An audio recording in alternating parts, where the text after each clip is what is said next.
This chapter was fire. Oh my God. The introduction to all these other janitors, the boss being quite mysterious, right? The boss is very mysterious. And not to mention the little back and forth between Seimu and Engine, which we'll get into a little later. Quick side note before we get into the video, as you guys can see, we are making a lot of progress with this YouTube channel. Let's get me to 10,000 subscribers. If you guys love the Gachiakuta content, if you guys just love content in general, anime content, manga content, make sure y'all help me get to 10K. The more we're gonna be able to do for our community later on. I will open up my Discord after that. Appreciate you guys' help. All the love has been well received. Now, onto the video. Okay, Urana, the way you drew all these characters, the way you made the specific ones stand out that we need to pay attention to. I see what you're doing. I see it. 100%. 100%. And I love the diversity of the characters as well. It's like really, really dope. I see what you're doing. But anyway, let's get into this because chapter 7, like I said, it had a lot of like minor things that I was just like, okay, I'll take note of that because it's going to be important later. We're breaking this down. So we get to Janitor HQ and Janitor HQ looks sick. It looks like a place that's meant for the janitors. It doesn't look like one of those like, oh, regular building on the outside, but you know, once you get inside, it's super fucking decked out, secretive type shit. Nah, it looks like that from the outside. And not to mention, Rudo is still trying to get over the fact that like Ryo fucks with him, you know what I'm saying? That's still a thing. You seen once he got out the car, like how he felt, which was fucking hilarious. And it almost felt like, I don't know if you guys were paying attention to this, but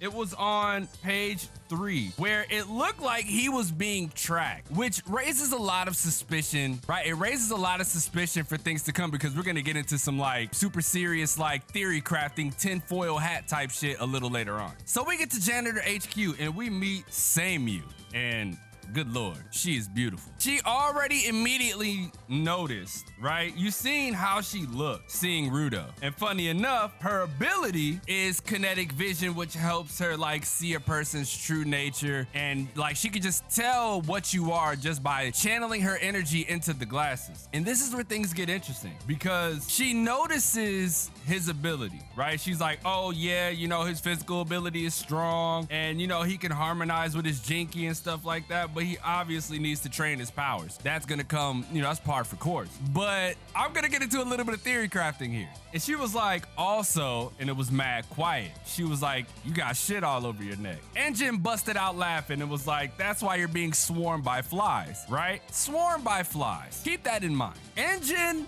and Seimu had a little eye contact. And Engine wasn't feeling that for real. Why do you think Engine wasn't feeling that for real? In my mind, right? Like what Seimu saw was death. It makes sense, right? Flies are always followed by a dead body, all this type of shit. This is just, again, tinfoil hat. I think she saw death in his future damn near, right? Like ability-wise or, you know, his true nature. I think she saw something that she wasn't supposed to see, which could also be related to what we get into a little later. These character designs are so crazy. They're so dope. Like I said, I like the intricacies. I like the emoting. I like all of that, dude. It's really well done. So anyway, Engine is giving Rudo the rundown like, you know, there's about 100 janitors all over, right? It's about 100 of us, but they're in all different bases and stuff like that. And he was like, yo, you want to meet him for a moment because it shouldn't be that many of them here. It should be like 4 or 5. Enter the whole crew.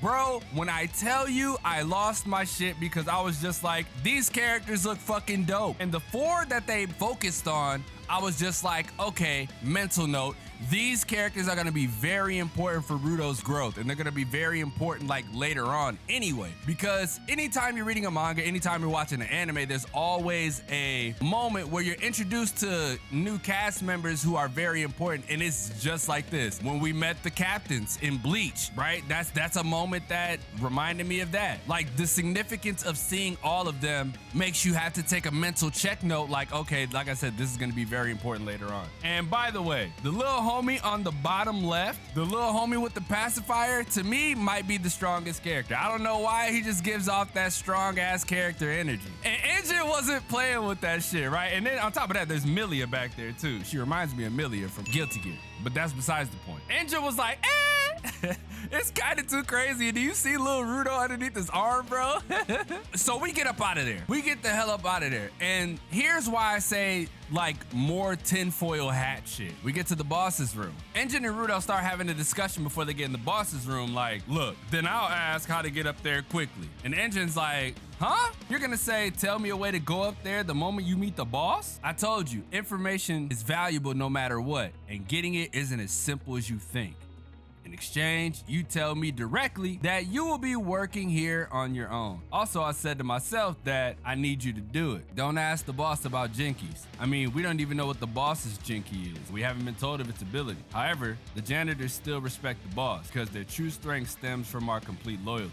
And we get there and the boss is gone. Why is the boss gone? Where is the boss? Have we seen the boss before? I think we have. I want you guys to go back to chapter 1. Why are we going back to chapter 1, Damo? That doesn't make any sense. Look at the guy that we ran into. Looks kind of suspicious, you know? He looks quite suspicious. I think that's the boss. I really think that's the boss. And it's like it was an elaborate plan to get Rudo down there in the first place. What if, and then think about it like this, right? Rudo's parents, it could be Rudo's parents, right? Rudo's parents were killed. They were dropped down there. You never know, Rudo's parents could be the ones running this place, but I digress. Samu's just like, Engine, I forgot to tell you, the boss is on a business trip right now. They won't be returning for a while. Samu is fucking hot, bro. Jesus Christ. And then Rudo's like, so what are we gonna do? Here comes Rio. Like, how about you observe us on the cleanup work, right? Like on some cleanup work. Why don't you observe us? And Rudo's reactions be too fucking dope, bro. You see him looking like, oh my God, what the hell is this? And she was like, you can't officially be a janitor without meeting our boss anyway. Let him be our apprentice for now. Besides, I want to know more about Rudo, right? You see how interested she is in Rudo? Maybe Samu and Rio had a talk. I don't know, man. I will say, all in all, this fucking chapter was dope. And let me bring some spotlight real quick. Muda Noodle for the art piece. I like when there's colorists who do like really, really dope jobs on, you know, coloring these characters and filling them in. Muda Noodle did a fucking phenomenal job on these. If both are by Muda Noodle, ridiculous, dog. Ridiculous. I thoroughly enjoy what you did there. But anyway, man, like, solid fucking chapter. Solid chapter. Again, tinfoil hat. I think the guy that we met that killed Recto, that could potentially be the boss. He's been gone for a while, so it all like lines up damn near. You know what I'm saying? It all lines up, at least in my opinion. Let me know what you guys thought about this chapter in the comment section below. Also, let's get to 10,000 subscribers. Let's push ourselves past that. I want to be at 100K by the end of the year. But if we can reach 10K sooner, the sooner the better, right? The more we can get a lot of things done in this community. In the comments, what was your favorite part? Did you like the character designs? And are you excited for next chapter? About where we're going next chapter? Are we going to get to see more of the characters that we were introduced to early on? Leave a like if you enjoy, subscribe if you're new. And with that being said, it's your boy, xDomoSenpaix, and I will see you guys in the next video.